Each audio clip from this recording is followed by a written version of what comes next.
আচ্ছা, আসসালামু আলাইকুম। আজকে আমাদের দ্বিতীয় ক্লাস, দ্বিতীয় পত্র, দ্বিতীয় ক্লাস। কোনটা? মানব কোনটা? মানব জীবনের ধারাবাহিকতা না তো সমন্বয় ও নিয়ন্ত্রণ, তাই না? আচ্ছা, তাহলে আজকে আমরা শুরু করব হলো পরের পৃষ্ঠা থেকে, যেখানে হলো নিউরনের প্রকারভেদ আছে, তাই না? প্রকারভেদগুলো একটু দেখো, এগুলো আমরা ঝটপট করে শিখবো। তবে হচ্ছে যে মনে হয় না যে কঠিন, এটা সহজ। ইউনিপোলারের ক্ষেত্রে এখানে ডেনড্রাইট কোথায়? দেখায়নি এখানে ডেনড্রাইট।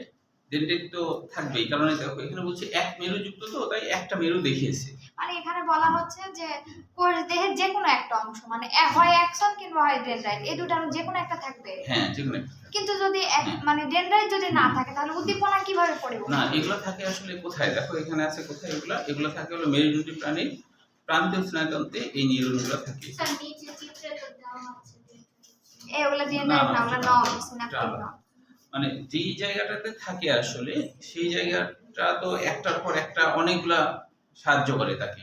অন্যান্য নিউরন একসাথে অনেকগুলো নিউরন থাকে আর কি। হ্যাঁ, একসাথে অনেকগুলো নিউরন থাকলে দেখা যায় যে কোষদেহের সাথে সরাসরি লেগে থাকে। অর্থাৎ একজনের মানে ডেনড্রাইটের সাথে না, সরাসরি কোষদেহের সাথে লেগে থাকে অন্যগুলা। তো এই জন্য দেখা যাচ্ছে যে উদ্দীপনা নিতে সমস্যা হয় না, কোষদেহের সাথেও কেউ কেউ লেগে থাকে। কোন কোন ধরো ডেনড্রাইট সরাসরি উদ্দীপনা নিয়ে কোষদেহকে দেয়। মধ্যে তো ওখানে কোষদেহের সাথে সংযুক্ত থাকার কারণে কোষদেহ থেকে সরাসরি চলে যায়, এরকম ঘটনা। আচ্ছা, তাহলে ইউনিপোলার মানে এক মেরুযুক্ত, কোষদেহ থেকে একটি মতো পুরোভূত অংশ সৃষ্টি হয়, তারপর পরে দুইটি শাখায় বিভক্ত হয়, একটি ডেনড্রাইট ও অন্যটি একজনে পরিণত হয়। অর্থাৎ হলো একটি শাখা পরে আবার আলাদা হয়ে একটা একজন তৈরি করে, আর একটা হলো ডেনড্রাইট তৈরি করে। এটা বলছে। এটা উদাহরণগুলো মনে রাখতে পারো, যদিও আসেনি কিন্তু যদি আসে আর কি, যে মেরুদণ্ডী প্রাণীর প্রান্তীয় স্নায়ুতন্ত্রে নিউরনগুলো থাকে। এরপরে দেখো বাইপোলার, মানে বাই মানে তো দুই, এটা তো আমরা বুঝতেই পারছি যে দ্বিমেরুযুক্ত। দেখো ছবিতেও দেখা যাচ্ছে দুইটা মেরু। কোষদেহ থেকে সৃষ্ট প্রলম্বিত অংশের সংখ্যা দুইটি, একটি ডেনড্রাইট, একটি অন্যটি একজন। মানব ভ্রূণে স্নায়ুতন্ত্রের সব কোষই বাইপোলার থাকে।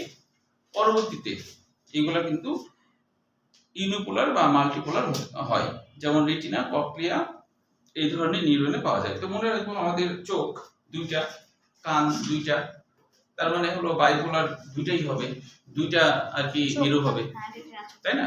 রেটিনা চোখ, কর্নিয়া কান, কানের অন্তবর্ণের একটা অংশ। কর্নিয়া মানে হলো যে শামুকের মতো পেঁচানো কিছু, মানে এটা দেখতে শামুকের মতো পেঁচানো হয়, তো এই জন্য এটার বাংলা অর্থ শামুকের মতো পেঁচানো কিছু, এরকম কর্নিয়া বলা হয় এটাকে।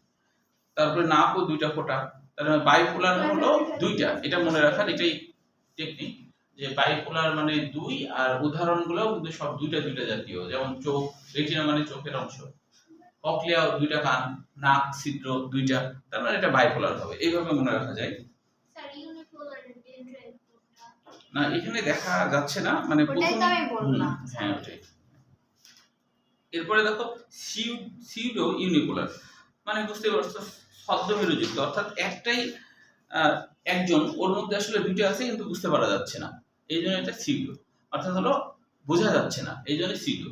তার মানে হলো দেখতে একটা মনে হচ্ছে কিন্তু ওর ভিতরে দুইটা আছে, দুইটা মেরু আছে, একসাথে লেগে আছে, এই জন্য এর নাম হলো সিউডো। স্যার গ্যাংলিয়া আর গ্যাংলিয়ন একই না? একই, হ্যাঁ, বহুবচনের একটা। গ্যাং মানে কি? দল। গ্যাং মানে দল। যখন অনেকগুলা নিউরনের কোষদেহ একসাথে থাকে তখন এর নাম হয় গ্যাংলিয়া বা গ্যাংলিয়ন। মানে ধরো অনেকগুলা নিউরনের যে কোষদেহ যখন একসাথে থাকে, গ্যাং মানে কি? দল না? গ্যাং মানে কি? দল। তো ওই জন্য এরকম নাম হয়েছে। হ্যাঁ, অনেকগুলো কোষদেহ একসাথে থাকে। হ্যাঁ, ওখানে একটা, হ্যাঁ হ্যাঁ, গ্যাংলিয়নের বিষয়টা একটু বলুন আমাকে। বুঝলেই? আচ্ছা, গ্যাংলিয়া নাম হয় হলো নিউরনের যে কোষদেহ আছে না, এরা যখন একসাথে অনেকগুলা যুক্ত হয়ে থাকে, একসাথে কোষদেহ অনেকগুলা যুক্ত হয়ে থাকে, তখন এটাকে বলা হয় গ্যাংলিয়া। গ্যাং কথাটার অর্থ হলো দল, মানে কোষদেহগুলা যখন দল গঠন করেছে সেজন্য নাম হচ্ছে গ্যাংলিয়া। আমরা বলি না যে গ্যাং, বলে না গ্যাং পার্টি না কি যেন বলে, তাই না? এরকম আর কি। হ্যাঁ, যে গ্যাং, ঠিক না? এটাই হলো গ্যাংলিয়া। আচ্ছা, তাহলে হচ্ছে যে এরপরে দেখো যে গ্যাংলিয়া এই ধরনের নিউরন পাওয়া যায়। আচ্ছা, তারপরে বলছে মাল্টিপোলার, মানে বহু মেরুযুক্ত, তাই না? যে অনেকগুলো মেরু থাকবে আর কি, এটাই হলো মাল্টিপোলার। তাহলে এই ক্ষেত্রে উদাহরণ কি? স্তন্যপায়ীর মস্তিষ্ক, স্পাইনাল কর্ড, এসব নিউরনে পাওয়া যায়। তো আমরা এইভাবে মনে রাখতে পারি মাল্টিপোলার ম আছে, তার মানে মস্তিষ্ক তো অবশ্যই হবে, তাই না? মনে রাখার জন্য মাল্টিপোলার ম আছে, তার মানে মস্তিষ্ক স্তন